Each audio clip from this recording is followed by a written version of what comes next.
We begin tonight with the latest developments in the terror investigation we've been tracking since last week.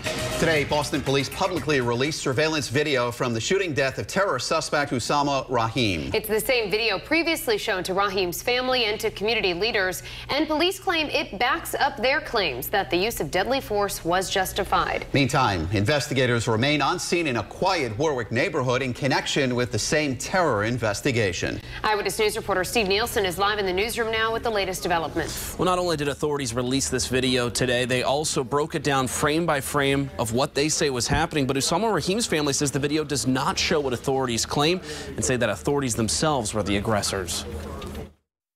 These are the moments before Usama Rahim's death. The district attorney's office releasing the surveillance in a news conference earlier today, saying the video shows 5 FBI agents and 1 Boston police officer in plain clothes approach Rahim as he walked to a bus stop in Roslindale. Authorities say they were there to question him about a terror plot involving beheadings and attacks on law enforcement. Moments before the shooting, officers back away. "We will not show you what happens next." 2 of them opened fire, killing Rahim. The video's grainy, but the Boston police commissioner says Rahim had a military-grade knife on him. He was intent on taking out somebody, and it was either us or them, and thank God none of us were hurt. The district attorney's office says it was unusual for them to release video before a death investigation is complete, but it was done to be as transparent as possible. It becomes easier than ever for rumor, speculation, and inaccurate information to fill the vacuum if reliable facts aren't put out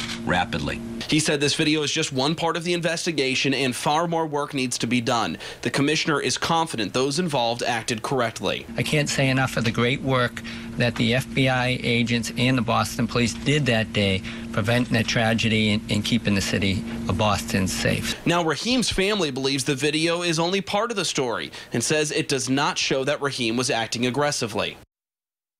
And police are still in front of a home in Warwick that the FBI says is linked to the Boston case. Nobody's been arrested there. Now, coming up new at 6, I'll tell you more about what the video shows directly after the shots are fired and what one agent did to make sure a school bus was not involved. Live in the newsroom, Steve Nielsen, Eyewitness News.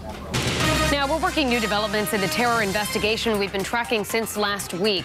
Today, investigators released video of the deadly police shooting in Boston. They say it shows Usama Rahim moving toward officers first, but his family says the 26-year-old was not the initial aggressor.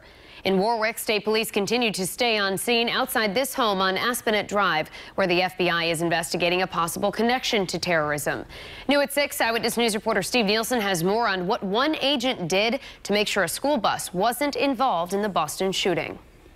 Well, Shannon, the video is zoomed in, so it's pretty grainy because of that. It's tough to tell just what exactly happened. But the family of Usama Rahim was quick to point out that because it's grainy, because it's tough to see just what exactly happened, they can't tell if he actually pulled out a knife. But Boston police, the Joint Terrorism Task Force, say that he did pull out a knife, and that's the reason they shot and killed him. 7 a.m. at a bus stop on a busy street in Roslindale. 5 FBI agents and a Boston police officer approach Usama Rahim, Questioning him. At a news conference earlier Monday, authorities say as the agents and officer approached, Rahim pulled out a military-grade knife. 2 of them fired, killing Rahim when he was in striking distance of an officer.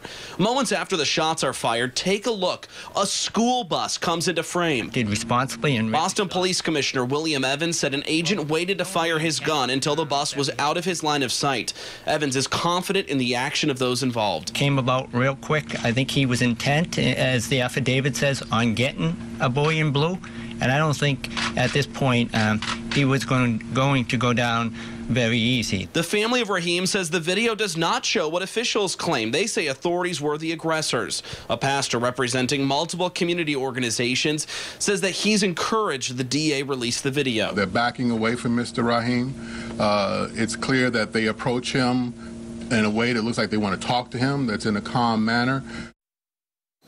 Now, we're still working to get more answers out of Warwick. 2 police cruisers still are in front of a house that the FBI says is linked to the Boston case. There's been no arrests there and nobody's in custody.